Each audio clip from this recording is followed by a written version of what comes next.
नमस्कार, आदाब सलाम। मैं हूं असद मिर्जा, आपके पसंदीदा प्रोग्राम विश्व दर्पण के साथ।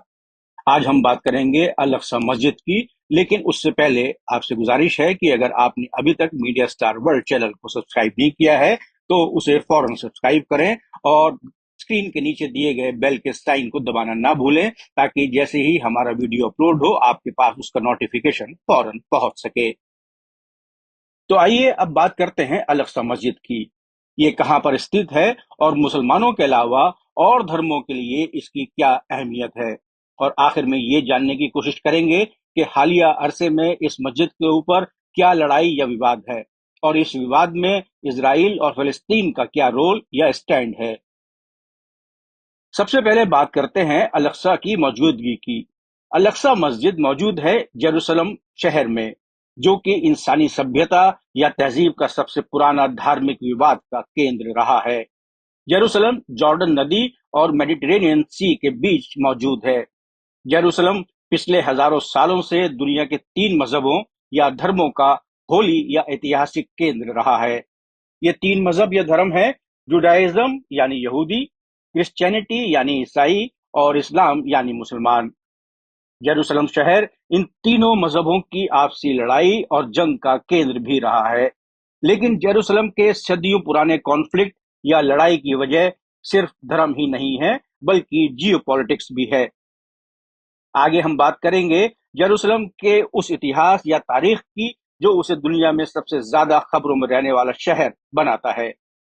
हम बात करेंगे जेरूसलम के 3000 सालों के इतिहास या तारीख की, और ये जानने की कोशिश करेंगे कि आखिरकार कैसे ये शहर एक से ज्यादा धर्मों या मजहब को केंद्र बनाने के अलावा दूसरी लड़ाइयों का भी केंद्र या मरकज रहा है।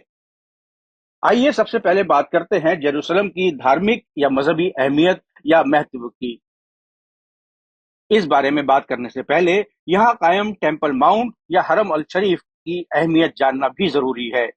जेरूसलम के ईस्ट यानी पूर्व या मशरकी इलाके में मौजूद टेम्पल माउंट एक तरीके से एक होली कंपाउंड या मजहबी तौर पर एक अहम बड़ी जगह है, जिसमें मौजूद है अल अक्सा मस्जिद, डोम ऑफ द रॉक और द होली वॉल, जिसे होली वीपिंग वॉल भी कहा जाता है। अल अक्सा मस्जिद और डोम ऑफ द रॉक मुसलमानों और द होली वॉल ज्यूज यानी यहूदियों के लिए ऐतिहासिक तौर पर और धार्मिक तौर पर भी बहुत अहम हैं। लेकिन बहुत सारे यहूदी होली वॉल के अलावा बाकी के इलाके पर भी अपना दावा पेश करते हैं। इसके अलावा जेरूसलम दुनिया के 3 पुराने अब्राहमिक रिलीजन्स यानी वो धर्म जिनके लिंक्स प्रॉफेट अब्राहम या प्रॉफेट इब्राहिम से मिलते हैं, या उन धर्मों के लिए जो अपने आप को अहले किताब यानी कि उनके धार्मिक ग्रंथ गॉड की तरफ से भेजे गए हैं, यानी कि जुडाइज्म, क्रिश्चियनिटी और इस्लाम। प्रॉफेट अब्राहम का जिक्र ज्यूस की हेब्रू बाइबल, क्रिश्चियंस की बाइबल और इस्लाम के होली कुरान में मिलता है। ज्यूज या यहूदियों के लिए ये शहर इसलिए पवित्र माना जाता है क्योंकि यहाँ पर स्थित माउंट मोराया पर ही प्रॉफेट अब्राहम ने ईश्वर के कहने पर अपने पुत्र आइजैक या इसहाक की बलि देने की तैयारी की थी। इसी माउंट मोराया को Jews Holi of the Holis बुलाते हैं, और ये कहते हैं कि माउंट मोराया पर ही डोम ऑफ द रॉक बनाया गया है। इसके अलावा हेब्रू बाइबल के अनुसार 950 बीसी में किंग सुलेमान या सलमान ने यहाँ पर पहले टेम्पल माउंट की स्थापना की थी। क्रिश्चियंस के लिए जेरूसलम इसलिए महत्वपूर्ण है क्योंकि इसी शहर में गोलगोथा के मकाम पर जीसस क्राइस्ट का क्रूसिफिक्शन हुआ था, यानी कि उन्हें सलीब पर लटकाया गया था। और जेरूसलम में ही क्रिश्चियंस की चर्च ऑफ द स्पेल्चर मौजूद है। ये चर्च टेम्पल माउंट से कोई 2 किलोमीटर की दूरी पर स्थित है, और पहली बार 315 एडी में इसका निर्माण हुआ था। इस्लाम में ये मान्यता है कि दुनिया में जेरूसलम वो आखिरी जगह थी जहां का सफर प्रॉफिट मोहम्मद ने किया था। ये सफर रात को बुराक नामी घोड़े की पीठ पर मक्का से किया गया था, और यहाँ डोम ऑफ द रॉक पर उतरने के बाद आर्क एंगल जब्राइल या हजरत जिब्राइल अलैहिस्सलाम नामी फरिश्ते उन्हें जन्नत तक ले गए थे अल्लाह से मिलवाने के लिए। साथ ही टेम्पल माउंट में अल अक्सा मस्जिद भी मौजूद है, जो कि मक्का और मदीना की मस्जिदों के बाद मुसलमानों के लिए तीसरी सबसे पवित्र मस्जिद मानी जाती है। انہی سب دھارمک لنکیجز یعنی ایتہاسک کارنوں کی وجہ سے ٹیمپل ماؤنٹ اور جیروسلم شہر ہزاروں سال سے مختلف دھارمک ووادوں کا کیندر رہا ہے۔ جیروسلم کو ہیبریو بھاشا میں یروسلم اور عربک میں القدس کے نام سے جانا جاتا ہے، اور یہ شہر دنیا کے تاریخی یا ایتہاسک طور پر سب سے پرانے شہروں میں آتا ہے۔ آرکیولوجسٹ کے دعووں کے مطابق جیروسلم پر 4000 BC یعنی کرائسٹ سے 4000 سال پہلے بھی یہاں پر ہمارے پوروجوں کی بستیاں موجود تھیں۔ آئیے اب بات کرتے ہیں جیروسلم کی موجودہ حالات کی۔ دراصل مڈ 19 سینچری یا یوں کہیے کہ 1882 کے بعد سے جیروسلم میں ترکوں کی حکومت کے اوپر چھانے والی پرستتھیوں یا حالات نے جیروسلم اور اس کے آس پاس کے علاقے میں سیاسی حالات بگاڑنے شروع کر دیے، اور وہاں اراجکتا یا سیاسی غیر یقینی کا ماحول بننے لگا، اور اس وقت ہونے والی تبدیلیاں ہی موجودہ اسرائیل فلسطین کانفلکٹ یا لڑائی کی وجہ بنے ہیں۔ اسی دور میں یہاں پر یہودیوں کا مائگریشن یا وہاں آ کر بسنا بڑے پیمانے پر شروع ہوا، جو کہ اینٹی سیمیٹزم یا روس سے 1881 سے 1884 کے بیچ یہودیوں کے خلاف ہونے والے دنگوں کا نتیجہ تھا۔ اس کی وجہ سے ہی زیونزم کی بھی شروعات ہوئی، جس نے ایک جیوش یا یہودی ملک یا دیش بنانے کی مانگ کی۔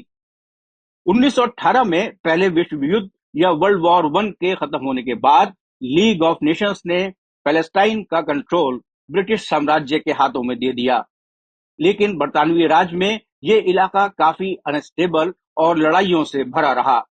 اس کی ایک وجہ 1922 میں لیگ آف نیشنز کی طرف سے جیو ہوم لینڈ یا دیش بنانے کی مانگ کی سپورٹ اور بڑے پیمانے پر یہاں پر یہودیوں کا آنا بھی رہا۔ اس کے بعد 1938 سے ہٹلر کے اینٹی جیو کیمپین کے بعد اس میں اور تیزی آئی، اور ساتھ ہی کسی جیو اسٹیٹ یا ہوم لینڈ یا ملک کے قائم کرنے کی بات اور آگے بڑھتی چلی گئی۔ 1922 سے 1948 تک یروشلم کی آبادی 52,000 سے بڑھ کر 1,65,000 تک پہنچ گئی تھی، جس میں 2/3 جیوز یا یہودی تھے اور 1/3 عرب یعنی مسلمان اور کرسچنز۔ اس پورے سیاسی کھیل میں ایک نیا موڑ تب آیا جب 29 نومبر 1947 کو یو این جنرل اسمبلی نے فلسطین کے 2 ٹکڑے کرنے کے پلان کو اپنی منظوری دے دی، یعنی کہ فلسطین کو عرب مسلمز اور جیوز کے بیچ بانٹ دیا گیا۔ اس کے بعد 1948 میں اسرائیل نامی ایک نیا ملک بھی بنا دیا گیا۔ 1949 میں فرسٹ عرب اسرائیل وار کے بعد ویسٹرن جیروسلم اسرائیل کے کنٹرول میں اور ایسٹرن جیروسلم جارڈن کے پاس چلا گیا، کیونکہ جارڈن ہی ایک ٹرسٹ کے ذریعے ٹیمپل ماؤنٹ یا حرم الشریف کی نگرانی کر رہا تھا۔ اس لڑائی کے بعد لگ بھگ 8 لاکھ فلسطینیز ویسٹ بینک، غازہ اور آس پاس کے مختلف عرب کنٹریز میں مائگریٹ کرنے کو مجبور ہو گئے۔ 1967 کی 6 ڈیز وار میں اسرائیل نے ایسٹ جیروسلم کو بھی اپنے قبضے میں کر لیا، کیونکہ اسی ایسٹ جیروسلم میں ٹیمپل ماؤنٹ بھی موجود ہے، اسی لیے تب سے یعنی 1967 کے بعد جیروسلم ایک انٹرنیشنل ایشو بن گیا۔ فلسطینینز کا کہنا ہے کہ جیروسلم پر اسرائیل کا قبضہ ہی انلیگل ہے، لیکن اب اسرائیل اسے اپنا آفیشیل کیپٹل بنانے پر بضد ہے، اور 2017 میں امریکہ نے بھی اسے اسرائیل کا کیپٹل ماننے کا اعلان کر دیا تھا۔ 1967 کی لڑائی کے بعد یہ طے کیا گیا تھا کہ حرم الشریف کا کنٹرول مسلمز کے پاس اور اوور آل ساورینٹی یا پربھوستا اسرائیل کی رہے گی، اور ٹیمپل ماؤنٹ میں دھارمک پریئرز آفر کرنے کا رائٹ صرف مسلمانوں کا رہے گا، جبکہ جیوز صرف ویسٹرن وال پر ہی عبادت یا پریئرز کر سکیں گے۔ لیکن موجودہ عرصے میں ہو یہ رہا ہے کہ خاص طور پر جب مسلمان رمضان کے مہینے میں الاقصی مسجد جاتے ہیں تو اس کے بعد ہی بڑی تعداد میں جیوز بھی مسجد کے احاطے میں داخل ہونا شروع ہو جاتے ہیں، جو کہ لیگلی غلط ہے۔ جب مسلمان اس پر اعتراض کرتے ہیں تو اسرائیلی پولیس ان پر ڈنڈے برساتی ہے، آنسو گیس چھوڑتی ہے اور گولیاں بھی برساتی ہے۔ مجموعی طور پر یہی کہا جا سکتا ہے کہ جس طریقے سے اس پورے معاملے کو اسرائیلی گورنمنٹ ہینڈل کر رہی ہے، وہ دنیا میں کو ایگزسٹنس یا ٹالرنس بنانے میں کسی بھی طرح کامیاب نہیں ہو سکتا، بلکہ اس سے آپس کی لڑائیاں اور زیادہ بڑھیں گی۔ اور جس طریقے سے पैलेस्टीनियंस ये दावा करते हैं कि पूरा जेरूसलम उनका है। हो सकता है आने वाले वक्तों में इसमें और कॉम्प्लेक्सिटीज या और ज्यादा दिक्कतें बढ़ती चली जाएं। उम्मीद यही की जा सकती है कि ज्यूज और मुस्लिम और क्रिश्चियंस तीनों एक जगह बैठकर आपस में कोएग्जिस्टेंस और टॉलरेंस की बात करके कोई एक नया हल निकालने की कोशिश करें। उम्मीद है आपको हमारा आज का एपिसोड पसंद आया होगा और साथ ही साथ आपको हमारी ये नई कोशिश भी पसंद आई होगी। हमें कमेंट बॉक्स के जरिए अपनी राय से जरूर आगाह करें। अगले एपिसोड में आपसे फिर मुलाकात होगी। खुदा हाफिज, जय हिंद।